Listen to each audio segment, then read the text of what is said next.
Moi kaikki! Mun nimi on Veronika Verho ja mä oon videobloggaaja Maria Veronika ja tässä on S-Pankin asiantuntija. Moi, mun nimi on Anna. Eli mä tein S-Pankille 2 videota säästämiseen liittyen ja te saitte kysyä meiltä kysymyksiä, mihin me nyt vastataan S-Pankin asiantuntijan kanssa. Ja niitä kysymyksiä tuli ihan sikana, kiitos paljon niistä. Ja me ollaan nyt valittu niistä osa ja nyt me vastataan niihin. Ensimmäinen kysymys oli, että minkä ikäisenä pankkikortin saa? No meillä S-Pankissa 7-vuotias voi saada pankkikortin, vanhemmat hakee sitä ja se on sen tyyppinen kortti, mikä varmentaa aina ne ostotapahtumat, eli sitä on hyvin helppo ja turvallista käyttää. Ja sitten seuraava kysymys on Saimi-Riikka kysyi, että milloin kannattaa alkaa säästää, jos haluaa muuttaa Helsinkiin? No kannattaa alkaa säästää vaikka heti.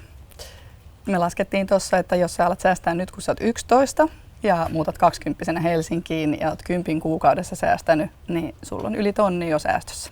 Joo, mä voin ihan omasta kokemuksesta sanoa, että kannattaa alkaa säästää, koska mulla oli säästössä niin kuin ensimmäisen vuokran verran ja kyllä silloin mä mietin, että olisi voinut ehkä olla vähän enemmän.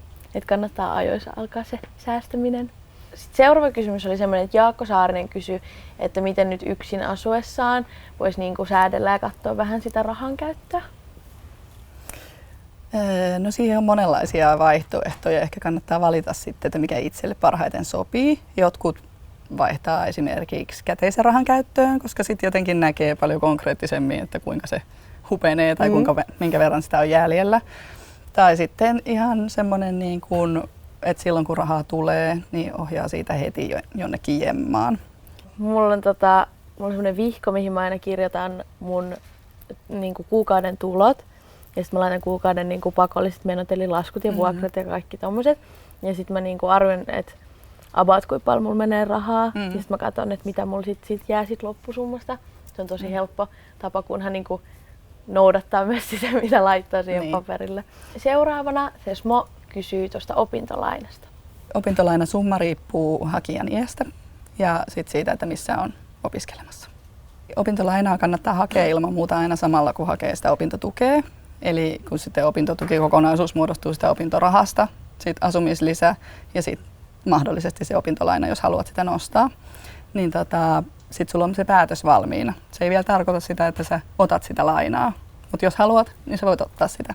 Ja sitten sen takaisinmaksu alkaa yleensä vasta opintojen päätyttyä ja pankin kanssa saa yleensä tosi joustavasti sen sovittua sen maksuohjelman.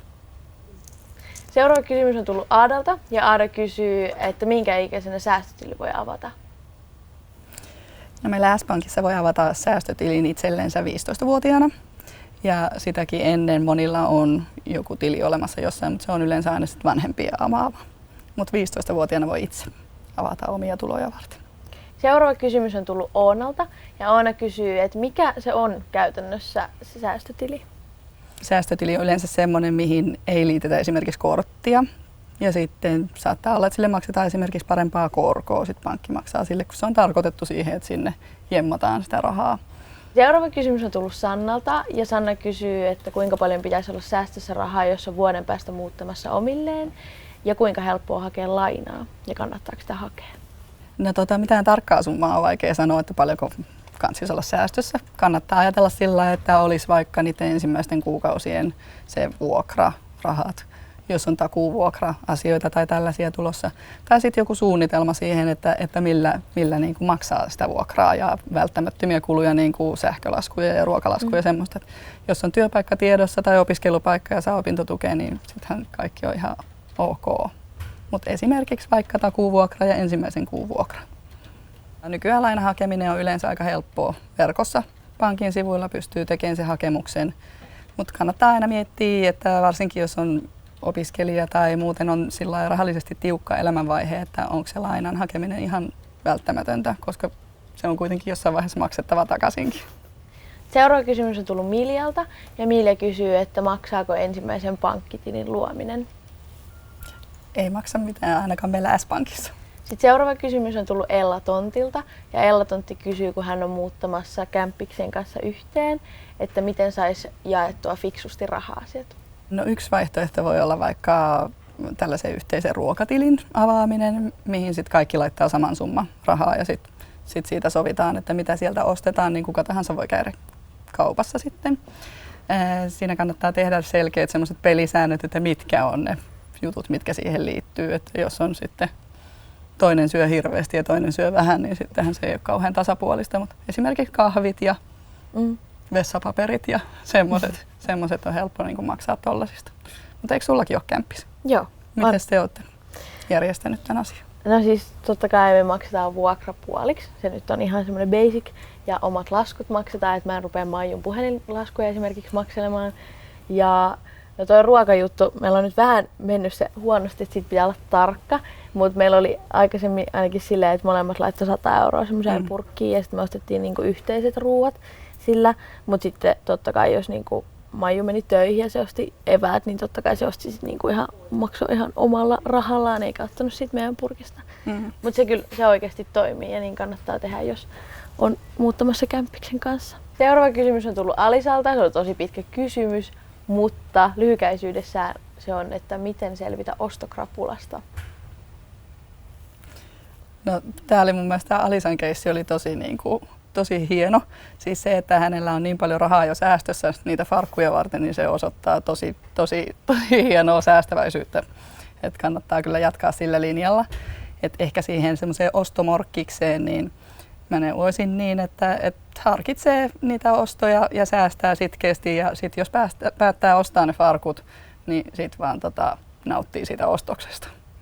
Jos mä oon ostanut vaikka tietokoneen ja mä näen, mun tililtä on mennyt se joku tonni siihen, niin kyllä mä poden sitä, vaikka mä oon ihan rakastunut siihen uuteen tietokoneeseen, mutta silti kun näkee sen, että se on mennyt sieltä tililtä. Niin.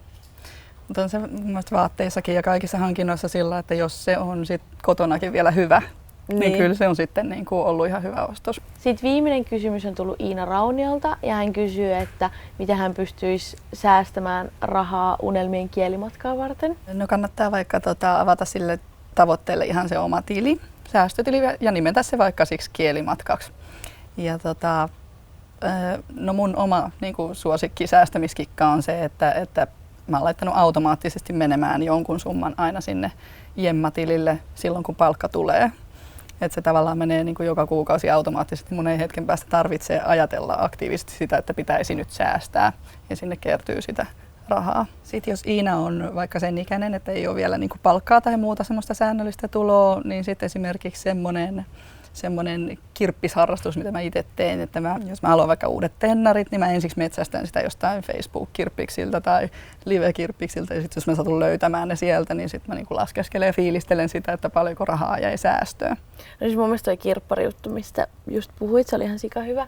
Mä tykkään kanssa käydä kirppareilla tosi paljon ja sitten mä tykkään myös myydä mun vaatteita tosi paljon kirpparilla, koska voin sanoa, että jokaisella ihmisellä on siellä kaapin perällä sellaisia vaatteita, mitä ei oikeasti käytä. Ja se on paljon parempi laittaa hyvä kiertämään. Mulla oli ennen tapana just se, että kun mä oon mennyt junaan, kun mä oon Järvenpäässä koulussa, niin mä käyn aina ostamassa kahvin siitä tai jotain, just energiajuomaa tai jotain.